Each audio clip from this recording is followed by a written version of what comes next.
The priests began their ministry. On the eighth day, Moses summoned Aaron and his sons and the elders of Israel. He said to Aaron, "Take a bull calf for your sin offering and the ram for your burnt offering, both without defect. Present them before the Lord. Then say to the Israelites, Take a male goat for a sin offering, a calf and a lamb, both a year old and without defect for a burnt offering, and an ox and a ram for a fellowship offering to sacrifice before the Lord, together with the grain offering mixed with olive oil. For today the Lord will appear to you." They took the things Moses commanded to the front of the tent of meeting, and the entire assembly came and stood before the Lord. Then Moses said, "This is what the Lord has commanded you to do, so that the glory of the Lord may appear to you." Moses said to Aaron, "Come to the altar and sacrifice your sin offering and your burnt offering, and make atonement for yourself and the people. Sacrifice the offering that is for the people, and make atonement for them, as the Lord has commanded." So Aaron came to the altar and slaughtered the calf as a sin offering for himself. His sons brought the blood to him, and he dipped his finger into the blood and put it on the horns of the altar. The rest of the blood he poured out at the base of the altar, and on the altar he burned the fat, kidneys, and a long lobe of liver from the sin offering, as the Lord commanded Moses. The flesh and the hide burned up outside the camp. Then he slaughtered the burnt offering. His sons handed him the blood. He splashed it against the sides of the altar. They handed him the burnt offering, piece by piece, including the head, and he burned them on the altar. He washed the internal organs and the legs and burned them on top of the burnt offering on the altar. Aaron brought the offering that was for the people. He took the goat for the people's sin offering and slaughtered it and offered it for his sin offering as he did with the first one. He brought the burnt offering and offered it in the prescribed way. He also brought the grain offering and took a handful of it and burned it on the altar in addition to the morning's burnt offering. He slaughtered the ox and the ram as the fellowship offering for the people. His sons handed him the blood, and he splashed it against the sides of the altar. But the fat portions of the ox and the ram and fat tail, the layer of fat, the kidneys, and the long lobe of liver, these they laid on the breast. And then Aaron burned the fat on the altar. Aaron waved the breast and the right thigh before the Lord as a wave offering, as Moses commanded. Then Aaron lifted his hand toward the people and blessed them. Having sacrificed the sin offering and the burnt offering and the fellowship offering, he stepped down. Moses and Aaron then went into the tent of meeting. When they came out, they blessed the people, and the glory of the Lord appeared to all the people. The fire came out from the presence of the Lord, consumed the burnt offering and the fat portions on the altar. When all the people saw it, they shouted for joy and fell face down. The death of Nadab and Abihu. Aaron's sons Nadab and Abihu took censers and put the fire in them and added incense, and they offered the unauthorized fire before the Lord, contrary to his command. So the fire came out from the presence of the Lord and consumed them, and they died before the Lord. Moses then said to Aaron, "This is what the Lord spoke of when he said, 'Among those who approach me, I will be proved holy. In the sight of all people, I will be honored.'" Aaron remained silent. Moses summoned Mishael and Elzaphan, sons of Aaron's uncle Uzziel, and said to them, "Come here, carry your cousins outside the camp, away from the front of the sanctuary." So they came and carried them, still in their tunics, outside the camp as Moses ordered. Then Moses said to Aaron and his sons, Eleazar and Ithamar, "Do not let your hair become unkempt. Do not tear your clothes, or you will die, and the Lord will be angry with the whole community. But your relatives and all the Israelites may mourn for those the Lord has destroyed by fire. Do not leave the entrance to the tent of meetings, or you will die, because the Lord's anointing oil is on you." So they did as Moses said. Then the Lord said to Aaron, "You and your sons are not to drink wine or other fermented drink whenever you go into the tent of meeting, or you will die. This is a lasting ordinance for generations to come, so that you can distinguish between holy and common, between unclean and the clean. And so you can teach the Israelites all the decrees the Lord has given them through Moses." Moses said to Aaron and his remaining sons, Eleazar and Ithamar, "Take a grain offering left over from the food offering prepared without yeast, and present it to the Lord and eat it beside the altar, for it is most holy. Eat it in the sanctuary area, because it is your share and your son's share of food offerings presented to the Lord, for so I have been commanded. But you and your sons and your daughters may eat the beast that was waved and the thigh that was presented. Eat them in a ceremonially clean place. They have been given to you and your children as your share of the Israelites' fellowship offerings. The thigh that was presented And the breast that was waved must be brought with the fat portions of the food offerings to be waved before the Lord as a wave offering. This will be perpetual share for you and your children, as the Lord commanded. When Moses inquired about the goat of the sin offering and found that it had been burned up, he was angry with Eleazar and Ithamar, Aaron's remaining sons, and asked, "Why didn't you eat the sin offering in the sanctuary area? It is most holy, and it was given to you to take away the guilt of the community by making atonement for them before the Lord. Since his blood was not taken into the holy place, you should have eaten the goat in the sanctuary area as I commanded." Aaron replied to Moses, "Today they sacrificed their sin offering and their burnt offering before the Lord, but such things have happened to me. Would the Lord have been pleased if I have eaten the sin offering today?" When Moses heard this, he was satisfied. Clean and unclean food. The Lord said to Moses and Aaron, "Say to the Israelites, of all the animals that live on the land, these are the ones you may eat. You may eat any animal that has a divided hoof and that chews cud. There are some that only chew cud and only have a divided hoof, but you must not eat them. The camel, though it chews cud, does not have a divided hoof. It is ceremonially unclean for you. The hyrax, though it chews cud and does not have a divided hoof, it is unclean for you. The rabbit, though it chews cud and does not have a divided hoof, it is unclean for you. And the pig, though it has a divided hoof and does not chew the cud, it is unclean for you. You must not eat the meat or touch their carcasses. They are unclean for you. Of all the creatures living in the water of the seas and the streams, you may eat any that have fins and scales, but all creatures in the seas or streams that do not have fins and scales, whether among all the swarming things or among all other living creatures in the water, you are to regard as unclean. And since you are to regard them as unclean, you must not eat their meat. You must not regard their carcasses as unclean. Anything living in the water that does not have fins and scales is to be regarded as unclean by you. These are the birds you are to regard as unclean and not eat because they are unclean: the eagle, the vulture, the black vulture, the red kite, any kind of black kite, any kind of raven, the horned owl, the screech owl, the gull, any kind of hawk, the little owl, the cormorant, the great owl, the white owl, the desert owl, the osprey, the stork, and any kind of heron, and the hoop and the bat. All flying insects that walk on all fours are to be regarded as unclean by you. They are, however, some flying insects that walk on all fours you may eat. Those that have jointed legs for hopping on the ground, of these you may eat any kind of locust, katydid, cricket, or grasshopper, but all other flying insects that have 4 legs you are to regard as unclean. You will make yourself unclean by these. Whoever touches their carcasses will be unclean till evening. Whoever picks up one of their carcasses must wash their clothes, and they will be unclean till evening. Every animal that does not have a divided hoof or does not chew the cud is unclean for you. Whoever touches the carcass of any of them will be unclean. Of all the animals that walk on all fours, those that walk on their paws are unclean for you. Whoever touches their carcasses will be unclean till evening. Anyone who picks up their carcasses must wash their clothes, and they will be unclean till evening. These animals are unclean for you. Of the animals that move along the ground, these are unclean for you: the weasel, the rat, any kind of great lizard, the gecko, the monitor lizard, the wall lizard, the skink, and the chameleon. Of all those that move along the ground, these are unclean for you. Whoever touches them when they are dead will be unclean till evening. When one of them dies and falls on something, that article, whatever its use, will be unclean, whether it is made of wood, cloth, hide, or sackcloth. Put it in water, and it will be unclean till evening. Then it will be clean. If one of them falls into a clay pot, everything in it will be unclean, and you must break the pot. Any food you are allowed to eat that has come into contact with water from such any pot is unclean. Any liquid that is drunk from such pot is unclean. Anything that one of their carcasses falls on becomes unclean. An oven or a cooking pot must be broken up. They are unclean, and you are to regard them as unclean. A spring, however, or a cistern for collecting water remains clean, but anyone who touches one of these carcasses is unclean. If a carcass falls on any seeds that are to be planted, they remain clean. But if water has been put on the seed and the carcass falls on it, it is unclean for you. If an animal that you are allowed to eat dies, anyone who touches its carcass will be unclean till evening. Anyone who eats some of its carcass must wash their clothes, and they will be unclean till evening. Anyone who picks up the carcass must wash their clothes, and they will be unclean till evening. Every creature that moves along the ground is to be regarded as unclean. It is not to be eaten. You are not to eat any creature that moves along the ground, whether it moves on its belly or walks on all fours or many feet. It is unclean. Do not defile yourself by any of these creatures. Do not make yourselves unclean by means of them or be made unclean by them. I am the Lord your God. Consecrate yourselves and be holy, because I am holy. Do not make yourself unclean by any creature that moves along the ground. I am the Lord who brought you up out of Egypt to be your God. Therefore be holy, because I am holy.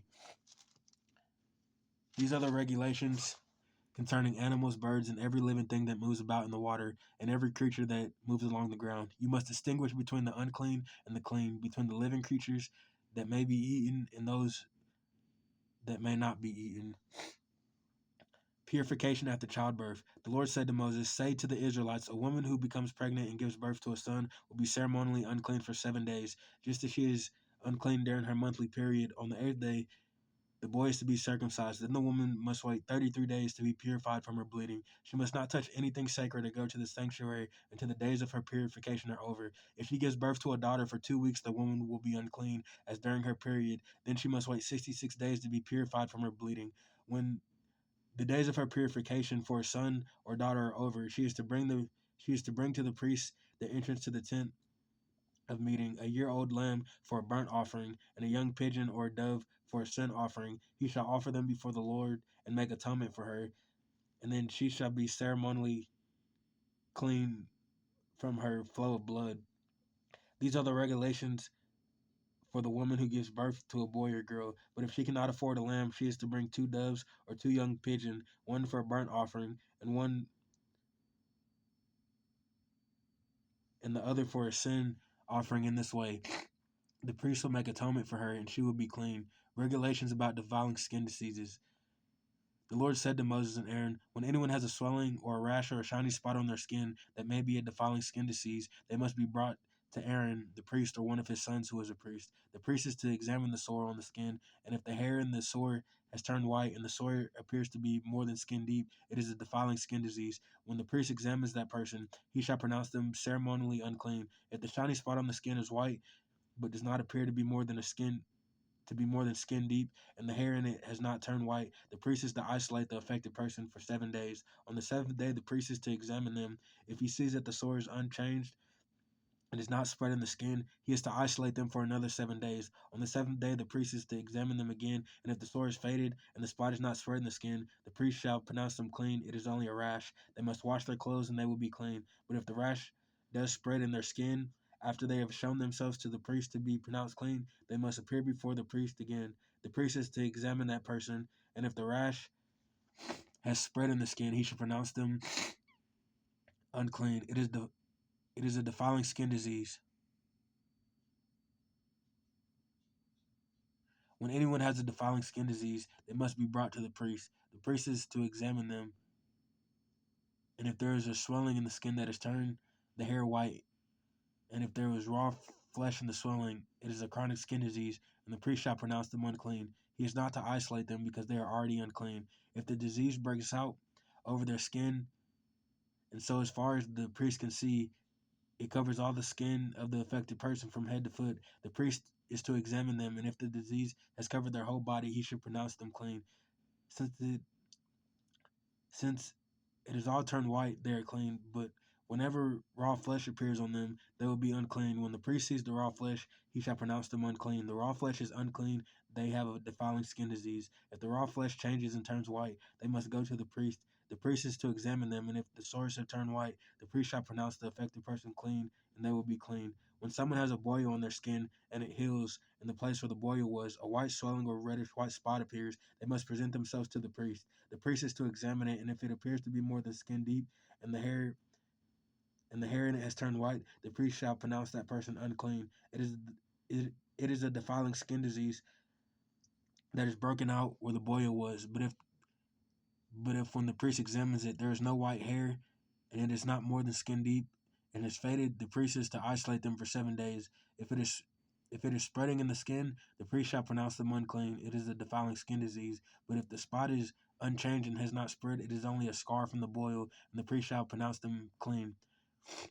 When someone has a burn on their skin, and a reddish white or white spot appears in the raw flesh of the burn, the priest is to examine the spot, and if the hair in it has turned white, it appears to be more than skin deep, it is a defiling skin disease that has been broken out of the burn. The priest shall pronounce them unclean. It is a defiling skin disease. But if the priest examines it and there is no white hair in the spot, and if it is not more than skin deep and is faded, then the priest is to isolate them for 7 days. On the seventh day, the priest is to examine that person, and if the spreading in the skin, and if it is spreading in the skin, the priest shall pronounce them unclean. It is a defiling skin disease. If, however, the spot is unchanged and is not spread in the skin, but is faded, it is a swelling from the burn, and the priest shall pronounce them clean. It is only a scar from the burn. If a man or woman has a sore on their head or chin, the priest is to examine the sore, and if it appears to be more than skin deep, and the hair in it is yellow and thin, the priest shall pronounce them unclean. It is a defiling skin disease on the head or chin. But if when the priest examines the sore and it does not seem more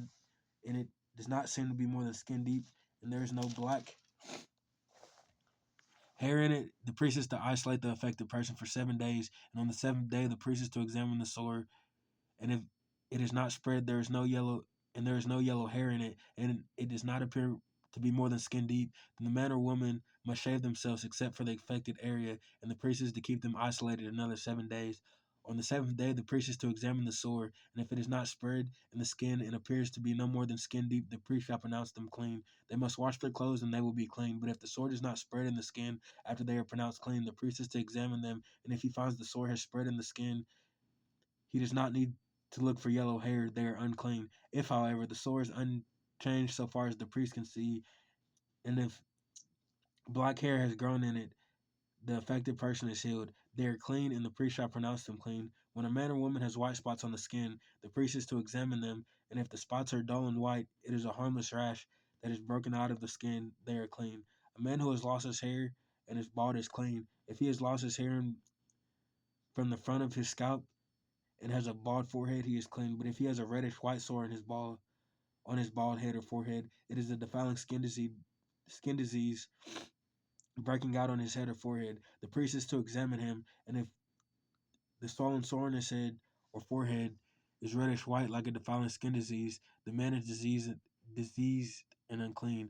The priest shall pronounce him unclean because of the sore on his head. Anyone with such a defiling skin disease must wear torn clothes, let their hair be unkempt, and cover the lower part of their face and cry out, unclean, unclean. As long as they have the disease, they remain unclean. They must live alone. They must live outside the camp. Regulations about defiling modes. As for any fabric that is spoiled with a defiling mode, any wooden or lining clothing, any woven or knitted material of lining or wool, any leather, or anything made out of leather, if the affected area in the fabric, the leather, the woven or knitted material, or any leather article is greenish or reddish, it it is a defiling mode and must be shown to the priest. The priest is to examine the affected area and isolate the article for 7 days. On the seventh day, he is to examine it, and if the mold is spread in the fabric, woven, or the knitted material, or the leather, or whatever its use is a persistent defiling mold, the article is unclean. He must burn the fabric, the woven or knitted material of the wool or lining, or any leather article that has been spoiled because the defiling mold is persistent. The article must be burned, but if when the priest examines it, the mold was not spread in fabric, woven, or knitted material, or the leather article, he shall order that the spoiled article be washed, and he is to isolate it for another 7 days. After the article has been washed, the priest is to examine it again, and if the mold has not changed its appearance, even though it is not spread, it is unclean. Burn it, no matter which side of the fabric has been spoiled. If when the priest examines it, the mold has faded after the article has been washed, he is to tear the spoiled part out of the fabric, the leather, the woven or knitted material. Reappears, but if it reappears in the fabric, in the woven or knitted material, or in the leather article, it is a spreading mold.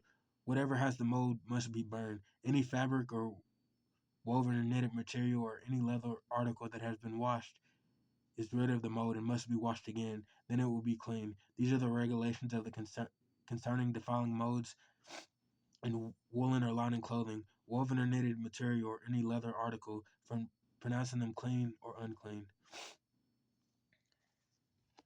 Cleansing from defiling skin diseases. The Lord said to Moses, "These are the regulations of any diseased person at the time of their ceremonial cleansing. When they are brought to the priest is to go outside the camp and examine them. If they have been healed of their defiling skin disease, the priest shall order that two live clean two live clean birds and some cedar wood and scarlet yarn and hyssop be brought for the person to be cleansed. The priest shall order that one of the birds be killed over the fresh water in a clay pot. He is then to take the live bird and dip it together with the cedar wood, the scarlet yarn, and the hyssop into the blood of the bird that was killed over the fresh water. 7 times he shall sprinkle the one to be cleansed of the fallen skin disease, and pronounce them clean. After that he is to release the live bird in the open fields. The person to be clean must wash their clothes, shave off their hair, and bathe with water. Then they will be ceremonially clean. After this they may come into the camp, but they must stay outside their tent for 7 days. On the seventh day they must shave off their hair, and they must shave their head, their beard, their eyebrows, and the rest of their hair. They must wash their clothes and bathe themselves with water, and they will be clean. On the 8th day they must bring 2 male lambs, one ewe lamb a year old, each without defect, along 3/10 of an ephah of the finest flour mixed with olive oil for a grain offering, and 1 log of oil. The priest who pronounces them clean shall present both the one to be cleansed and their offering before the Lord at the entrance of the tent of meeting. Then the priest is to take one of the male lambs and offer it as a guilt offering, along with the log of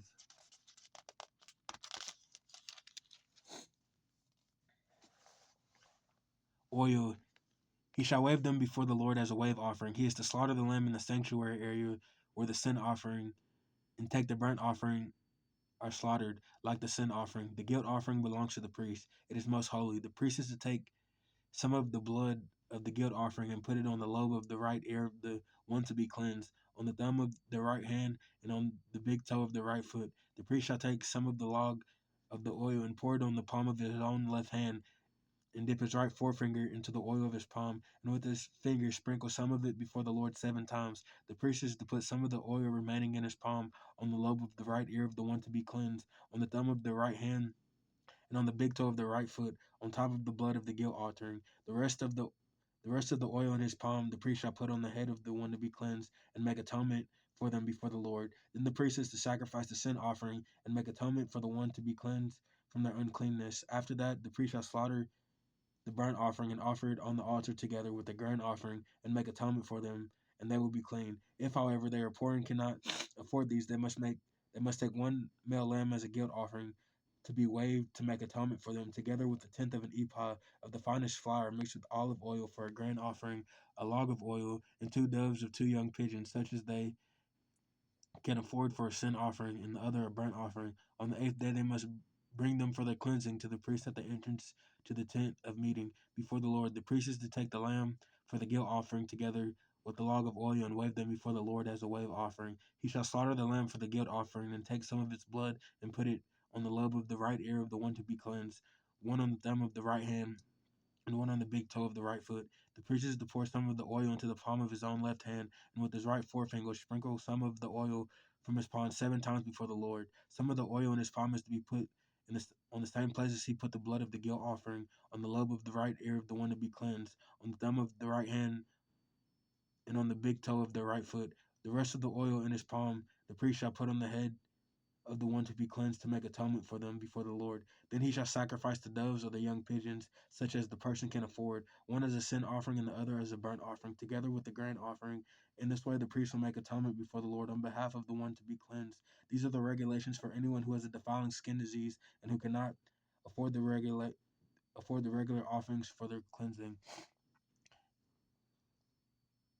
Cleansing from defiling modes. The Lord said to Moses and Aaron, "When you enter the land of Canaan, which I am giving you as your possession, and I put a spreading mold in a house in that land, the owner of the house must go and tell the priest, I have seen something that looks like a defiling mold in my house. The priest is to order the house to be emptied before he goes in to examine the mold, so that nothing in the house will be pronounced unclean. After this, the priest is to go in and inspect the house. He is to examine the mold on the walls, and if it has greenish or reddish depressions that appear to be deeper than the surface of the wall, the priest shall go out of the door of the house and close it up for 7 days. On the seventh day, the priest shall return to inspect the house. If the mold has spread on the walls, he is to order that the contaminated stones be torn out and thrown into an unclean place outside the town. He must have all the inside walls of the house scrapped, and the material that is scrapped off dumped into an unclean place outside the town. They are to take the other stones and replace these, and take new clay and plaster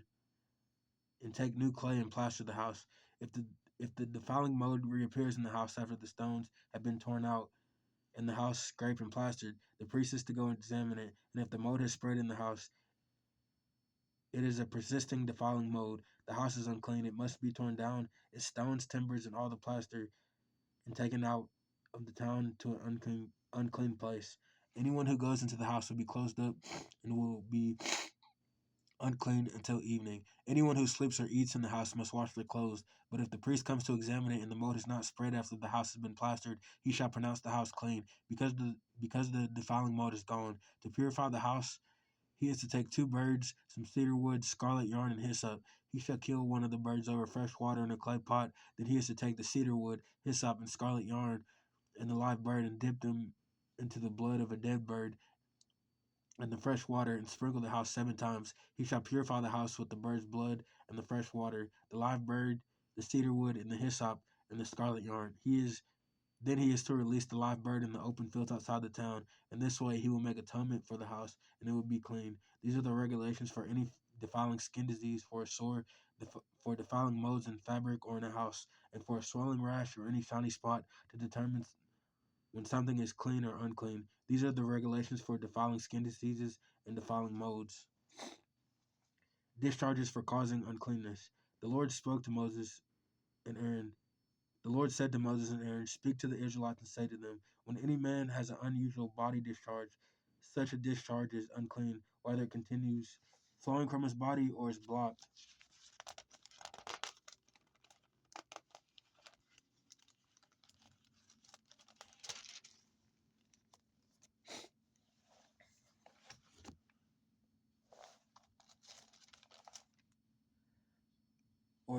It will make him unclean.